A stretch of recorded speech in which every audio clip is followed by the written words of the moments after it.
참 예수님, 오늘은 10월 26일 연중 제29주간 목요일입니다. 무궁화 꽃이 피었습니다. 오징어 게임이라는 드라마가 전 세계를 강타할 무렵 뒤늦게 이 말이 울려 퍼진 적이 있었습니다. 이 말은 본래 아이들이 골목 어귀에서 놀 때 술래가 노래하듯 외치는 말이었습니다.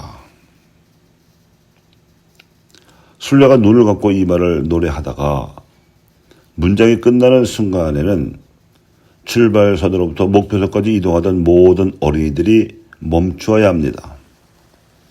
움직이다가 술래의 눈에 뜨이면 적발된 어린이가 새 술래가 되어 놀이가 이어집니다.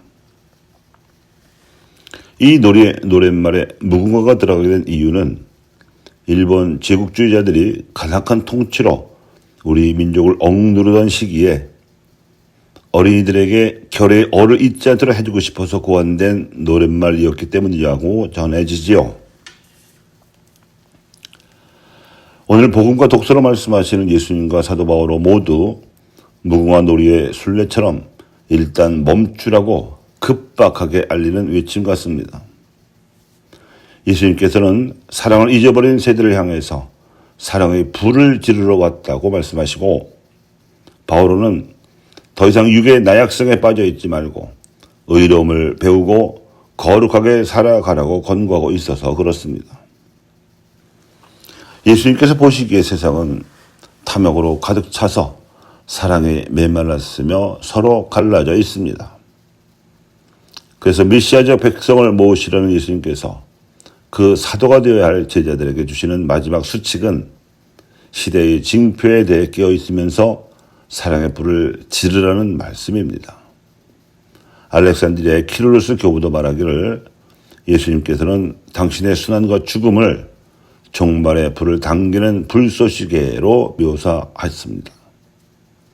이 불은 거룩한 세례 안에서 성령에 의하여 우리에게 오는 복음의 불이라고도 하였습니다. 따지고 보면 시대의 징표에 따라 예수님께서 보여주신 모범은 세상의 죄를 없애기 위해 자신을 물러 씻는 물의 세례만이 아니었습니다. 십자가와 부활로 악에 맞서는 하나님의 지혜를 보여주신 불의 세례야말로 그분을 그리스도로 믿고 따르는 메시아적 백성이 따라야 할 모범입니다.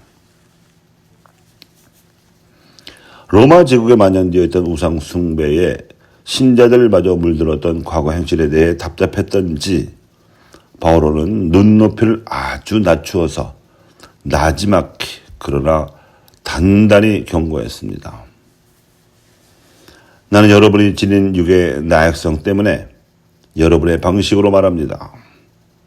여러분이 전에 자기 지체를 더러움과 불법의 종으로 넘겨 불법에 빠져 있었듯이 이제는 자기 지체를 의로움의 종으로 바쳐 성화에 이르십시오.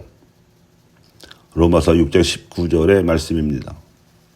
그러니까 성적 문란을 포함하여 온갖 더러움과 불법이 성행했었고 이에 물들었으니 이제는 의로움과 거룩함으로 회개하라는 호소입니다. 현대인으로서는 프란시스코 교황님께서 대놓고 현대인들과 특히 전 세계의 가톨릭 신자들에게 시대의 징표를 들이미셨습니다. 현대인들이 아직도 의로움과 거룩함으로 회개하지 않고 있는 동안 가시화되어버린 시대의 징표는 가난한 이들의 위기와 기후위기라는 빨간 신호입니다. 현대사회 안에서 사람들은 노동을 하면서도 여전히 가난합니다. 이를 월킹 푸어라고 합니다.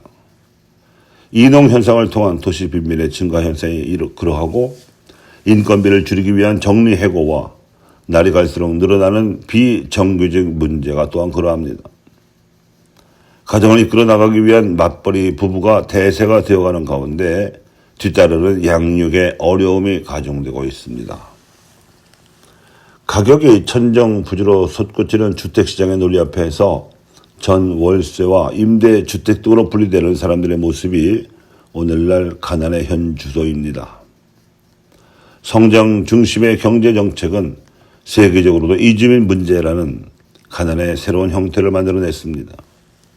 이주 노동자들은 가난을 탈피하기 위해 가족을 떠났지만 가족과 갈라져 살면서 더 많은 부작용을 안고 살아갑니다.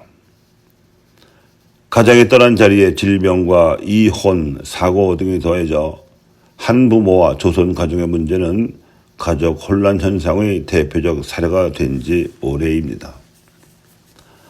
오늘날 경제 성장은 이처럼 먹고 살기 위한 기본적 순환 경제의 모습이 아닌 성장을 위한 성장의 모습을 하고 있습니다. 경쟁에서 뒤처진 가난한 이들을 위한 안전망이 구축되고 있지만 이 또한 수량화되고 계량화되어서 사람들을 등급으로 나누는 파렴치한 정책을 버젓이 펼치고 있습니다.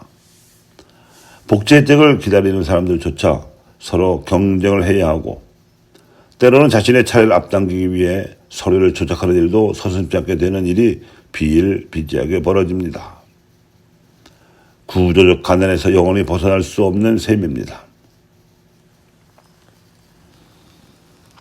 가난한 이들의 위기를 처리하는 데 따른 회계에 이어서 요청되는 회계는 기후 위기에 빠진 지구와 멸종 위기에 처한 인류를 구하기 위한 생태적 회심입니다.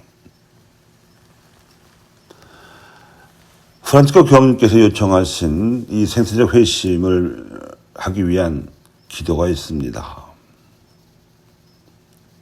하늘과 땅과 그 안에 있는 만물의 창조주이신 하느님, 하느님께서는 저희를 당신의 모상대로 창조하시어 모든 피조물의 동반자로 삼으시고 복을 내리시어 저희 모두가 함께 자라게 하셨나이다. 저희 마음을 열어주시어 하나님의 선물인 피조물을 돌보게 하시고 우리 공동의 집인 지구가 모든 피조물의 집이요 미래 세대가 살아갈 집임을 깨달아 이 집을 보존하는 데 앞장서게 하소서.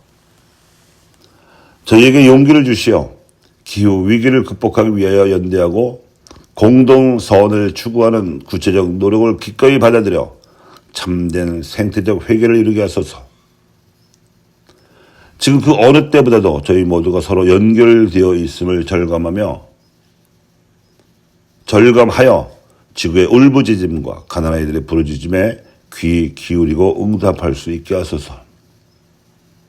그러니 의로움을 넘어 거룩함에 이르고자 하는 교우 여러분, 욕망에 흔들리는 세태에 휘둘리지 마시고 마음의 흔들림을 멈추고 가난과 기후에서 나타나는 시대의 징표를 보십시오. 무궁화 꽃이 피었습니다.